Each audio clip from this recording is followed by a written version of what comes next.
Are you unknowingly killing your snake plant while thinking you're caring for it? You're not alone. Today, we're exposing the top 5 hidden mistakes that 99 out of 100 people make, and exactly how to fix them before it's too late. Stay till the end. Your plant's survival might depend on it. Snake plants, also known as Sansevieria or mother-in-law's tongue, are considered one of the most low-maintenance houseplants on the planet. But here's the truth nobody tells you.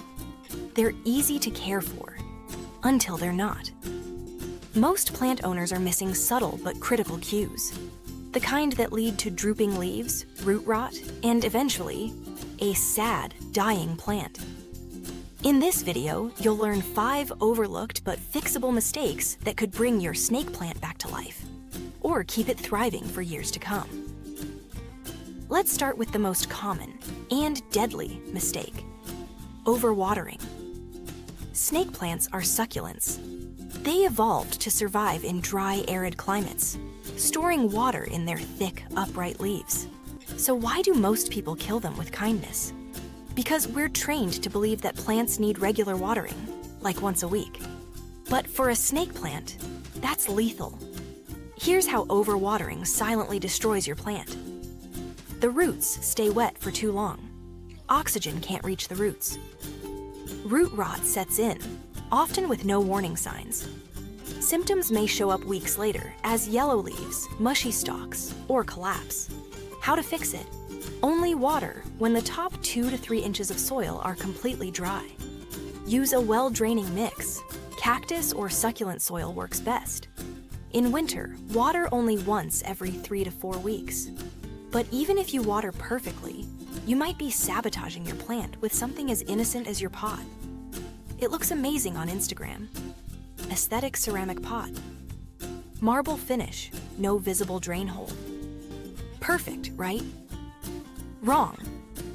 Most decorative pots don't have drainage holes, and that's a snake plant death trap. Even if you're watering carefully, excess water has nowhere to go. It sits at the bottom. The roots stew in soggy soil, and fungal bacteria throw a party. Here's a story. One plant lover said her snake plant looked perfect, until the leaves began collapsing from the base.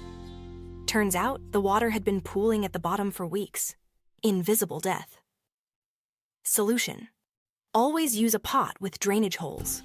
Place a plastic nursery pot inside your decorative one, aka double potting. Add pebbles or mesh at the base for airflow.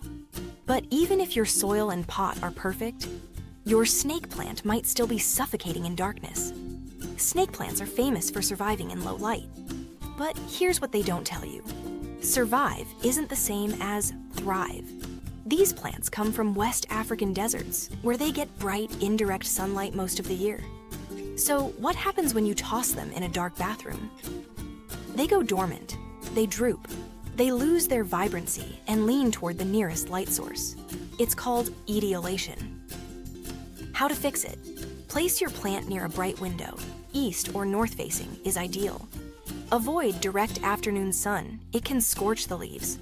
Rotate your plant weekly to ensure upright, balanced growth. But even in the perfect light, one invisible enemy can send your plant into stress mode. Have you ever noticed your snake plant randomly curling or browning at the edges, even with great soil and lighting?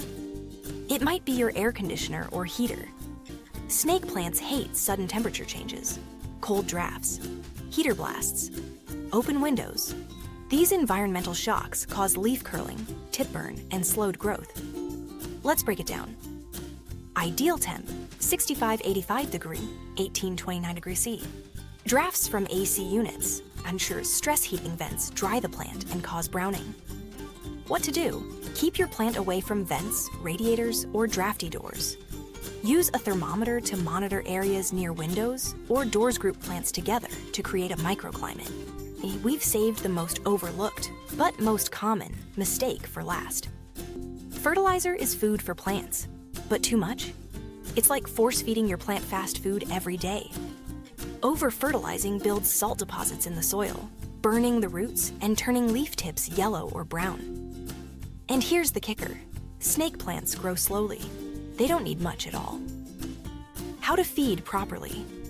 Fertilize only once a month during spring and summer. Use half-strength succulent or cactus fertilizer. Do not fertilize in fall or winter. It's their rest period. Less is more. A little encouragement goes a long way. Are you learning something new? If so, hit that like button. It helps more plant lovers find this video. Don't forget to subscribe for weekly plant tips, care myths, and beginner-friendly guides. Drop a comment below. Which mistake were you making? Or share your own story. You might save someone else's plant today. Snake plants are survivors, but they still need the right care to thrive. Now you know. Don't overwater drain your pots. Give them gentle light. Protect them from air shocks. And don't overfeed. When you tune into what your plant actually needs, not what you think it needs, you create the perfect conditions for growth. Even if your plant is struggling right now, it's not too late. Cut the rot, repot it. Start fresh. Because when you get snake plant care right, it'll thrive for decades. You've got this, and your plant does too. Until next time, stay green, stay growing, and hit that bell if you haven't already.